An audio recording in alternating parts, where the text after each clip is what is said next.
bw'iki giterane muri Matayo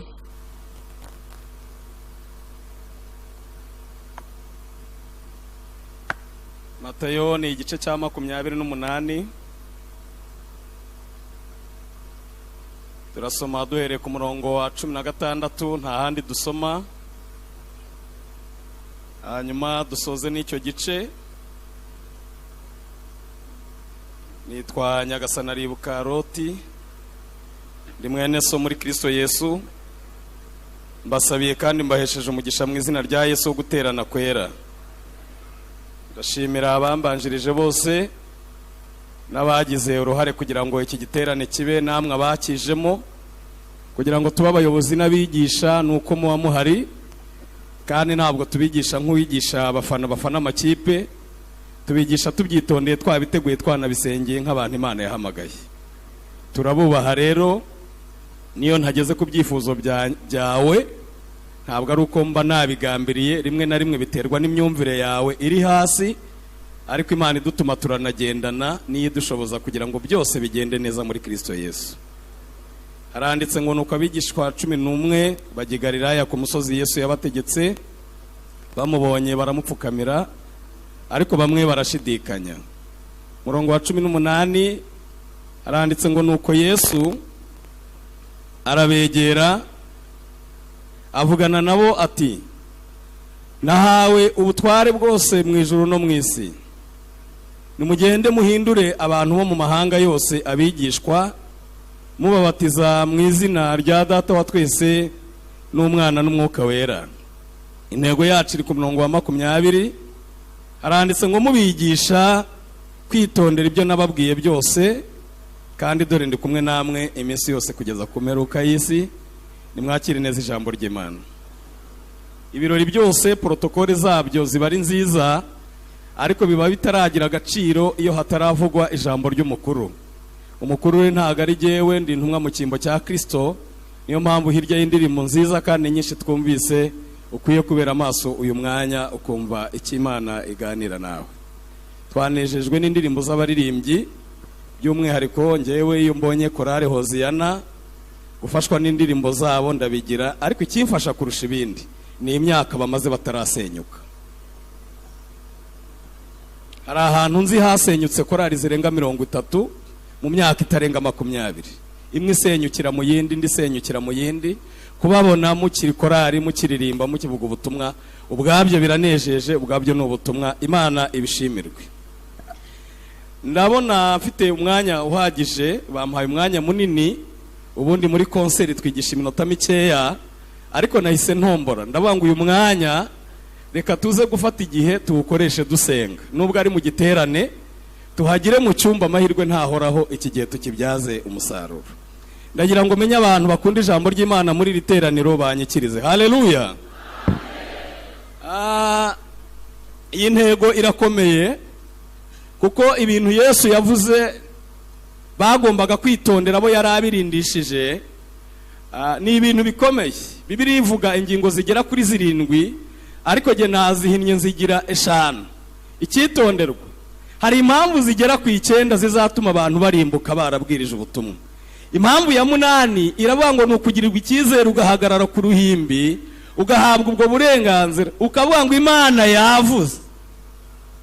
Kandi ubizi neza ko nta Imana yagize gute yavuze. Impamvu ya 9 ikavuga ngo ni uguhagarara ku ruhimbi ugatinya abantu, ukabongereramo amazi ngo bakunde bagukomera amashyi, ukababwira ngo mbese ukababwira ibintu Imana idafitemo gahunda. Niyo mpamvu mbasaba kuba maso no gukomeza gusenga, ntitumere nk'abari mu kibuga biganaho. Hari ukuntu tuba mu materaniro nk'ayo mwigisha agiye kwigisha, ukavuga ute se wabanje ko yavuze byinshi, ese ko turi itorero rikoze batubwiye ubutumwa bwinshi, uyu none harahera he? Aho mpera naho Imana yagambiriye ko nzahera uyu munsi.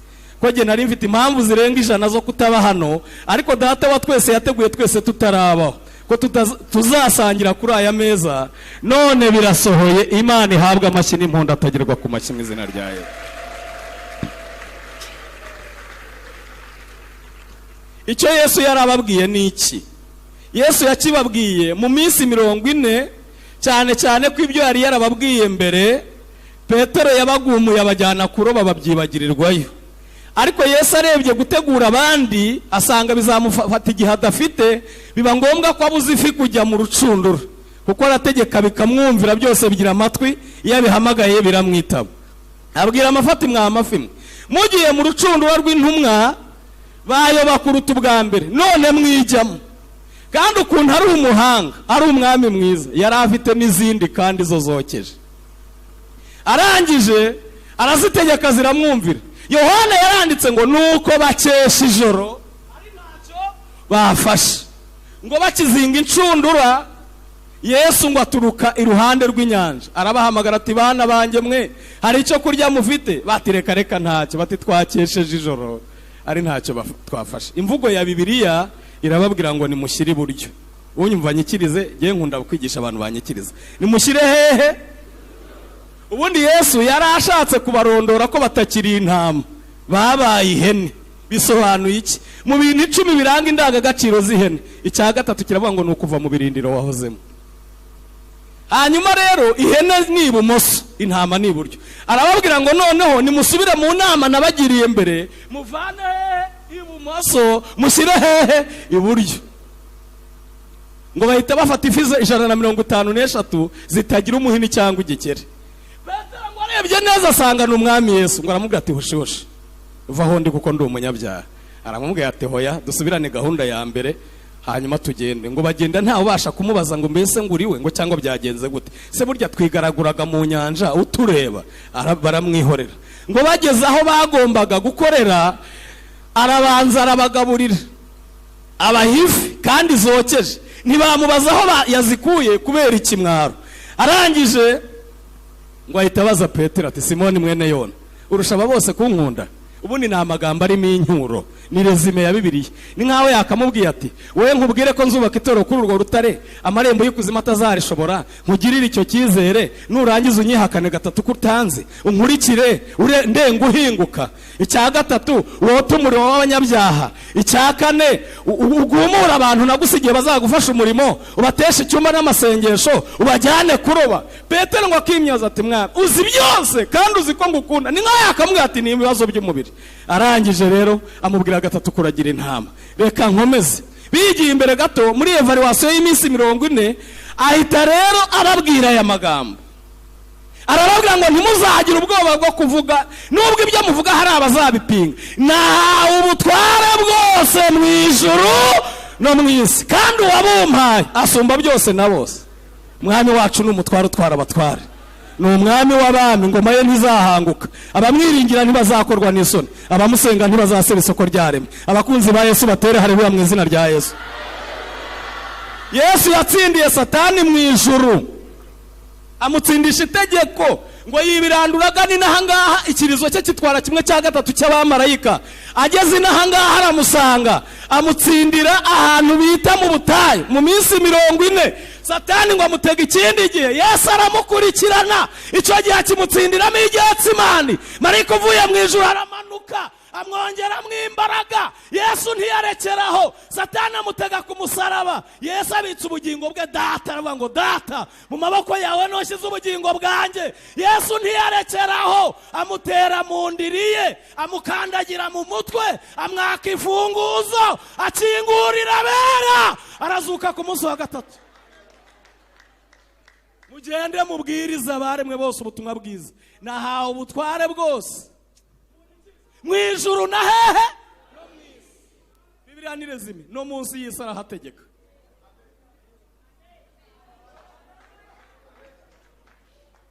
No munsi y'isi arahategeka. Umuzamure amaboko mu pepere mu mushimire. Mpamvu abakomeye bapfuye ukaba ugihumeka, n'abaperezida b'ibihugu ukaba ukiriho, we kwicara wagagaye wazimye. Biha agaciro ko Imana yatanze ingabo nyinshi ku buzima bwawe. Ubyaza umusaruro cyateye Imana kukurinda, ntukayirumbire ngo uhombere mu kiganza cyayo. Arangije rero mbere yo kubasezeraho ababwira kwitondera. Unyumva nyikize kugira gute?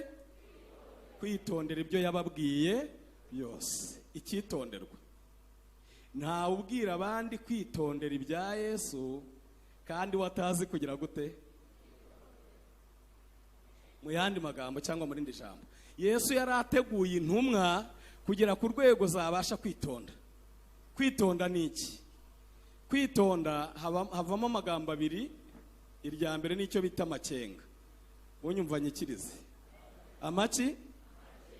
Reka mpere ku cyo mwumva. Iyo umushoferi ageze muri feruje agasanga harimo umuhondo, biba bishatse gusobanura ngo yanegosiya n'undi mushoferi bagahana priorite, umwe akagira ate agatambuka. Ariko iyo hageze umuki umutuku, biba bivuga ngo nubwo wihuta hagararaho. Gira amakenga nukomeza kwa avansa baragusatura iki? Ntabwo wabwiriza abandi kwitondera ibya Yesu kandi wowe utazi kugira gute. Mu bice bine bigize gutera waraza, reka mvugemo kimwe. Icya mbere kiravuga ngo nukwigisha abantu ibyo nawe utagira ute udakora, kuririmbira abantu ibyo utabasha gushyira mu bikorwa. Bwira abantu ngo mujye musenga ubudasiba, kandi we nayo umwe yaragize ate uburi mutera, kuko uri murabwira abantu kwitondera ibyo titondeye. Kabiri ni ukurinda. Nubona umuntu ashyize metalike ku nzu ye, ujye umenya ko hari icyo akingiranye. Impamvu ashyizeho uburinzi, icyo arinze. Dore ikosa dukorera ku ruhimbi ni uko dusaba abantu kwitondera ibintu batabitse. Ukamubwira ngo shyira hakugi, itwararike, ihesha agaciro, irinde, kandi afite amakuru afatika ko nta kintu agira ate. Abandi agera akavuga ati metalike ntihagije, bazaca inyuma y'urugo bakagira gute bakahapfumura. Ufite ubushobozi bukeya agashyiraho agasaza gasukuma gutya.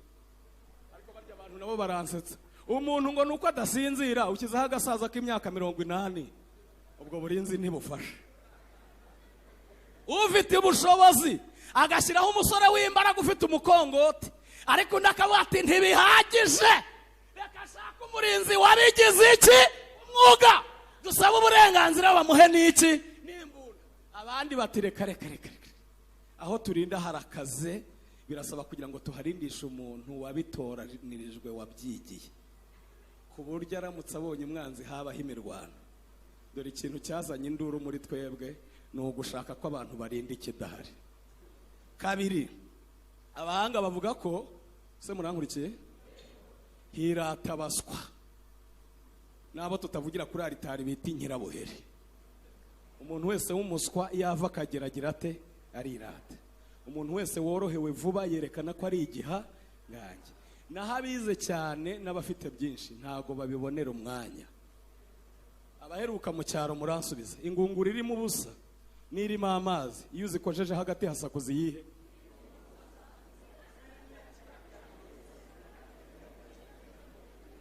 Bivuze ngo urinda, abanyumva banyikirize haleluya, tuzamure gatoya haleluya.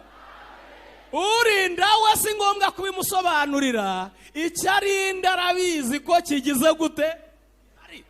Pawulo yavuze ngo iki? Yabwiye Abakorinto ngo twebwe dufite ubutunzi mu nzabya z'iki zibumba. Inzabya zibumba ni uyu mubiri, ufite ukoreho niba uri wawe. Urwo ni urwabya rw'iki? Amaherezo ruzameneka, barujyana irusororo, barujyana hehe, ariko amaherezo uyu mubiri uzabora ugira ute uveho. Ariko utarabora muri twe harimo iki? Inzabya zibumba zirimo zahabu yitwa gakiza.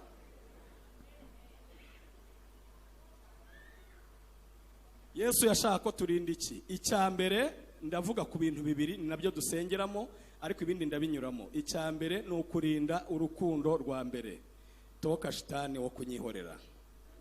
Kurinda urukundo rwa ryari? Ubundi ibi bintu Yesu yavugaga bagombaga kurinda, mutuze tugende, bigize icyo bita umurage. Umurage, kuko nta mugabo upfa ataraze.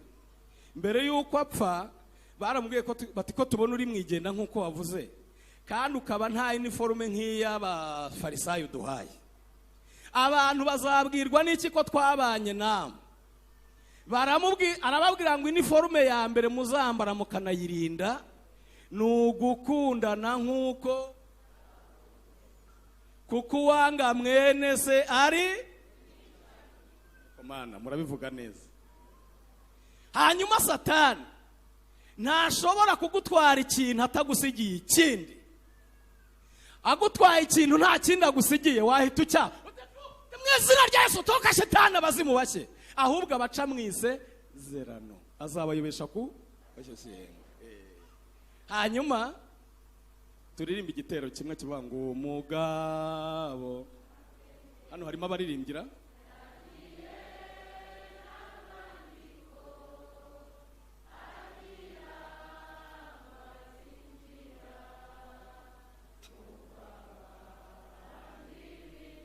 Kubera mwitwaye neza reka mbongeze nukwage.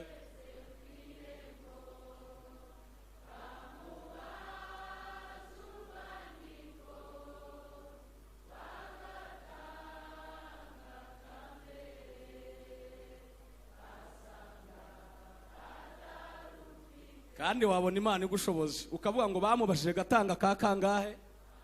Impamvu rero yayibuze nuko Satani yari yaramuhaye aka kangahe, aka kabiri amutwara. Ntiyakora ikosa yakuza ngo gucakira bijyane byose, arabanza agacunguranga yakagusigira aka kangahe, aka kabiri fotokopi imihango y'idini, agahita atwara aka kangahe, aka mbere, kuko afite amakuru afatika nk'uwahabaye ko nuhagera batazakubaza aka kabiri, bazakubaza aka kangahe.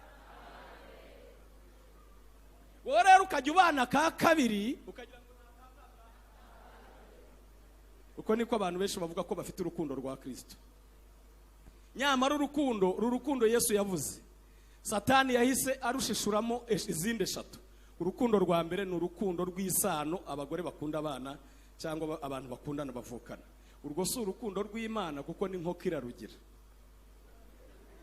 Yakagira umuntu ugukomera amashyi ngo ukunda abana bawe, niba utabakunda ahubwo sura umuntu ra. Ariko ni nkoko ibonye agaca ibabundaho, kuko nayo urukundo rw'isano irarugira. Urukundo rwa kabiri, fotokopi ya kabiri, ni fotokopi yarindagije abahungu n'abakobwa ngo bafite urukundo ngo rwenda guca umunzani, ngo rwarenze igiki, toka Shetani.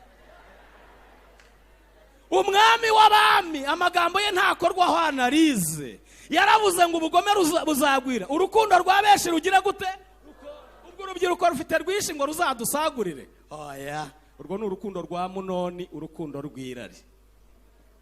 Fotokopi ya kangahe, munyikirize ya kangahe. Hanyuma fotokopi ya gatatu nibamo abantu benshi hafi 80% y'abakundana, icyo bita urukundo rw'ibintu. Ukize bagira gute, bakunda. Ari ufite ibiryo nutabigira ugira abashyitsi benshi ninde, urukundo rw'iki. 80% y'ingo ziri gusenyuka ni abagore mwashutse ngo mufite ibintu, bahageze barabirya bishize, bareka gucana mu ziko bacana he.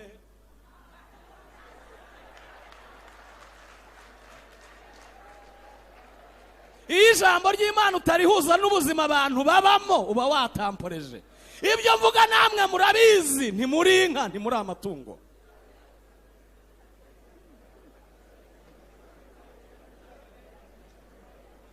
Umurage wa mbere museke munasubiza, umurage wa mbere tugomba kubera amaso ni urukundo rwande.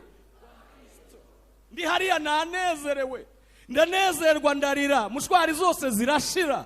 Nabonye korari Hoziyana bavuze mwene data Berenari na wa mukecuru, agahinda k'ibyishimo karamfata. Nibutse urusengero rw'Inyarugenge uko rungana, nibuka Musanze, nibuka Remera, nibuka Matyazi wacu, nibuka Rubavu, nibuka ukuntu twaje muri iri toro batuvuma bati mujye muri ayo madini y'abatwa adashinga, y'abasenzi, y'abasivire. None Uwiteka aratwibutse atuma z'umubabaro, n'amarembo y'ikuzimu ntago azadushobora. Kandi ibyo yibwira kutugirira ntabwo ari ibibi. Tera haleluya mu izina rya Yesu Kristo.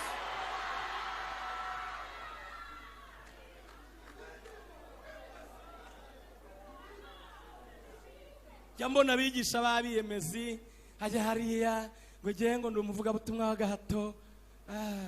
Jewe nibutsa amateka yanjye ya kera, ntekereje ukuntu nanjye nambaranye kositime n'abaregionari amarira araza. Ntabwo ndi nkamwe bantu benshi kubera cyaha cya karindwi kizatuma abantu barimbuka cyitwa gusaza mu mwuka cyangwa umunkanyari. Umuntu asigaye ashima Imana ati Imana yampaye imyenda, abanyamugi batari ko se muyobozi rwose buriya. Ibi ntago ari amashimwe, mujye mubategurira iminsi y'ibyumba. Sha reka mbabwire, igice cy'ingunguru Imana yadukuyemo gituranye n'intebe y'icyubahiro Imana yatwicajemo. Gusubirayo nta masaha bigomba.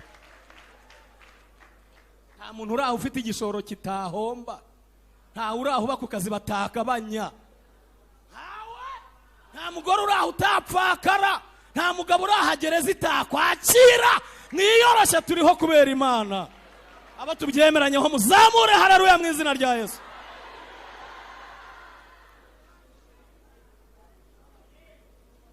Twinjiye muri uyu murimo, umuntu akureba akakwishimira, yakuhobera kuzura umwuka, ukabona ntashaka gutandukana nawe, original gihari. Ubundi ukabona arashaka kukurigata mu kanya tireve kurumva uko ivuze. None umuntu araguhera hehe?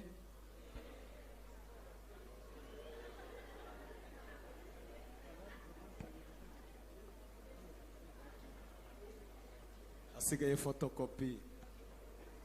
Yagira undenganya n'intego niyo bampaye, kandi kugira ngo nanjye ngerageze ngende nka Gideyoni ngomba kwiyadabuta. Umugabo ngo baramubwiye ati kuki wari ubugari bw'umwana, ati umugore yari yabintegeye. Ntihagire umuntu ndenganya, ntago ari gushaka gucura abana. Nanjye ntihagire ugira ngo nugukabya n'intego. Amaso yanyu arabizi ko abantu bashobora gusengana banasebanya, ko abantu bashobora kuririmbana ntawe ugira mu rugo rw'undi. Ubu nta kibazo cyabo hanze dufite. Awamenya ko urukundo rwa benshi ruzagira gute? Tuzabivuga hahandi Yesu ajya asinyara abantu bakababwira ati muze mwenyine. Ingingo ya kabiri tugomba kubera amaso ifitanye isano niyo yitwa ubumwe bw'abana b'Imana. Utanyikiriza tahe, yitwa ubumwe bw'abana b'Imana. Yesu ngo yabonye agiye kujya mu ijuru arapfukama arasenga. Yohana 17 yari amaze kuvuga. Yohana 15 avuga ngo nk'uko ishami ritabasha kwera imbuto ritari ku muki ku muzabibu, niko namwe mutabasha kuzera mutamfite. Abona ntibabyumvise ajya mu masengesho, aravuga ngo Data ubanze ubereshe iki? Ukuri. Ijambo ryawe niryo kuri. Kabiri avuga ngo barindire mu isi. Icya gatatu aravuga ngo bashoboze kuba, ubashoboze kuba nk'uko jye nawe turi. Aba bazimu bazimije abantu bo kutemerana, ntabwo bavuye ku Uwiteka. Satani agira indangagaciro eshanu, icyo bita umubare we w'ibanga. Indangagaciro ya kabiri ya Satani ni amacakubiri. Umuntu wese ugira amacakubiri, yaba ashingiye ku mazina afite, yaba ashingiye ku myanya afite, yaba ashingiye ku matindi y'amoko y'Abanyarwanda, Imana ihamya ko yavuye mu irangamuntu agasigara mu mutima, leta yakoze ibyayo.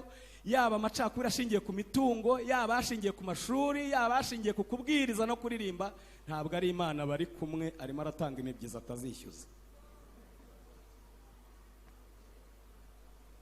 Pawulo yavuze ngo iki? Rwandiko rwa mbere rw'Abaroma 11:12 yaravuze ngo nk'uko ingingo nyinshi zigira umubiri umwe, kandi urugingo rwose rukababarana n'urugize gute? N'urubabaye. Arangije aravuga ngo ingingo zitagira agaciro nizo turushaho kubaha cyane cyane urunguru. Mubona ukuntu tuba twarwitayeho.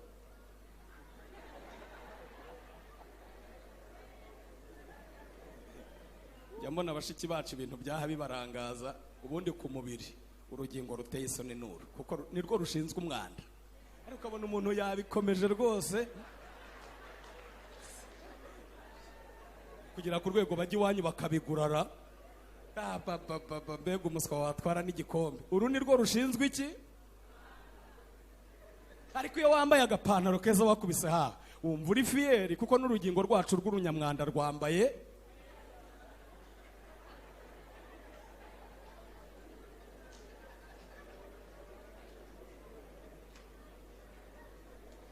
Nari mfite iminota, niba mutarambiwe muranyikiriza. Haleluya, haleluya.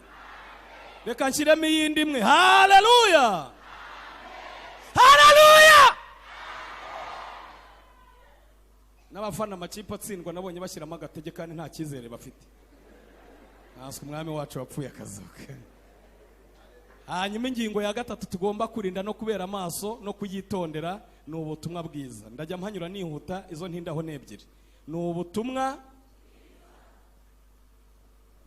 yaravuze ngo mujye mu mahanga mubwiriza abare mu butumwa, uzizera akabatizwa uzizera muzamubatize mu izina rya Data n'Umwana.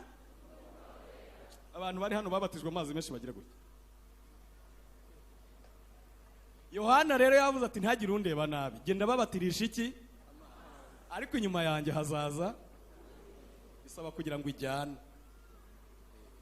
Tuzabivuga ikindi gihe. Hanyuma kurinda ubutumwa bwiza ntago nshaka kuhatinda, numvise musa n'abahazi, ariko reka ntange inyunganizi nkeya.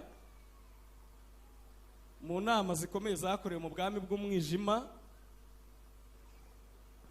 bemeranijwe ko urusaku rw'Abanyarwanda basenga n'indirimbo zabo, ibiteranira n'ibature n'amasengesho yo ku mubyizi muri Afurika yose rumenya amatwi Satani ku rwego rwo hejuru. Biba ngombwa rero ko yohereza izindi ngabo zari zisanzwe kurwanya itorero. Imbona kanya itorero naryo ndarivuga, itorero ntago ari ADEPR ahubwo itorero iri muri ADEPR n'ahandi wenda bishoboka. Hanyuma rero biba ngombwa ko amatsinda 6 yari ahari bongeraho andi matsinda 3 kugira ngo urwo rusaku rw'Abanyarwanda ruve Satani hehe mu matwi. Itsinda rya mbere ni itsinda rishinzwe ubusitari. Iyo umuntu anyikirije ndabisobanura. Rishinzwe iki? Ubusitari. Ubusitari ni abantu baba mu nzu y'Imana ariko bakaba batajya mu masengesho, bakaba batajya mu materaniro y'imigoroba cyangwa muri nibature, ari abantu bameze nk'aba bantu bo ku cyumweru.